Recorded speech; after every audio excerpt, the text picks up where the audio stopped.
Nous en venons au projet d'ASES 196, subventions et conventions avec l'association ACT UP Paris. La parole est à Madame Geneviève Garrigos. Merci Madame la maire, mes chers collègues. Le 1er décembre nous offre tous les ans l'occasion de faire le point de la lutte contre le VIH-Sida, de nous souvenir de tous ceux et de toutes celles qui ont perdu la vie dans cette pandémie qui perdure. C'est l'occasion également de nous réjouir des nouveaux traitements et outils de prévention qui améliorent considérablement la qualité de vie des personnes vivant avec et renforcent notre arsenal contre le virus et sa transmission.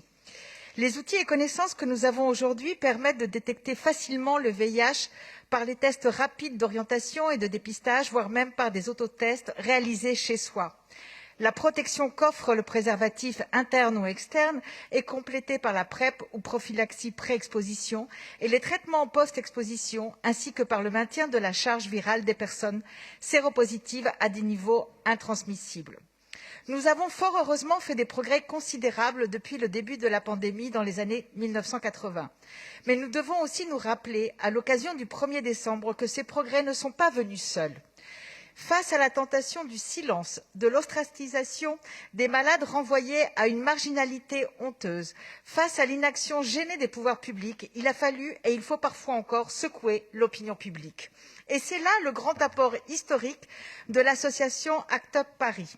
Immortalisé dans le film 120 battements par minute, les premières années de ce mouvement créé en 1989 ont été un immense cri d'espoir et de colère à l'encontre de l'ensemble de la société, particulièrement des institutions et des pouvoirs publics. Ce mouvement se place délibérément du côté des populations les plus précaires et qui cumulent le plus de discrimination. Elle agit en plaidoyer pour les droits des malades usagers des services de santé, pour la recherche, pour les droits sociaux. ACT UP agit aussi au quotidien pour faire connaître l'état de la science, accompagner les plus éloignés des soins vers l'ouverture de droits et les traitements, promouvoir la prévention sous toutes ses formes et lutter contre la sérophobie. C'est au titre de ces missions de prévention et d'accompagnement des personnes vivant avec le VIH qu'il nous est proposé d'accorder une subvention. Cette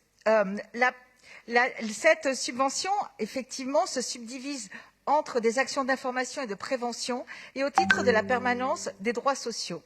Des droits dont l'accès est bien souvent la porte d'entrée nécessaire vers l'insertion et le soin pour celles et ceux qui en sont les plus éloignés. ACT UP porte en outre un projet participatif de constitution de campagnes de prévention multisupports en direction des plus jeunes qui connaissent mal la diversité des méthodes de prévention disponibles et leurs modalités d'accès. Les messages qu'il s'agit de porter incluent l'ensemble des modes de transmission et de prévention. Elle met l'accent sur les publics faisant l'objet de discriminations multiples ou invisibilisés dont on vient de parler dans des campagnes plus institutionnelles. Personnes LGBTQI+, travailleurs et travailleuses du sexe, migrantes, usagers de drogue, porteurs et porteuses de handicap, personnes vivant avec le VIH. Nous ne devons pas sous-estimer le besoin de prévention et d'accompagnement dans la période actuelle, marquée par une crise économique et sociale consécutive à une crise sanitaire qui elle-même fait perdre de vue le VIH, qui, faut-il le rappeler, est aussi une pandémie. Tous et toutes peuvent partager ou pas les analyses politiques de l'association, ses manières d'agir et d'interpeller. En particulier, l'association est très dure envers les abolitionnistes de la prostitution, parfois de manière brutale et sans nuance. Cela relève de sa liberté d'expression, qui n'est pas l'objet de cette délibération, et en particulier, je ne partage pas toujours certaines de leurs dénonciations.